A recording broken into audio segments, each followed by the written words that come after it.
long ke Bethany hospital Nongpoh the drawing competition Haka Jing Rakhe dap suppose name Jong Haka ban Shakri yo Paitbah nong shang joko thai Nongpoh bro kawi but Haka ni ke drawing competition lawan ban yishim ban ta ke school prepare ki badon Haka thai Nongpoh shu Dr. Pochna haba ya kren bat kilat pathai khubor loong ba kane ke jing pandong jong ki ya kane ke competition kalong shi ban ta ban kan tiu ya ka sap ka phong ki khna bat loong ru bakin sap pandong ya ka marathon ka 10 kilometer kum chu ru kin sap pandong ya ka program na ka banta ki nos per ki doktor hakane ka Jing Rakhe dap suppose nem ka jong ki hospital outreach since we achieved 10 years on this 2024.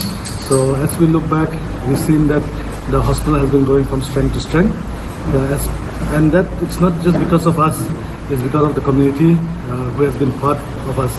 So when we were planning, we were thinking of what can we do where we can, the community can celebrate along with us in this 10 years achievement. So this today's event is a drawing and painting competition, which is for the school children. We have 3 categories, right from juniors to seniors. So apart from this event, we have already planned other major events also. Example, we are going to still in the process 10 kilometers marathon, which is going to be open to all.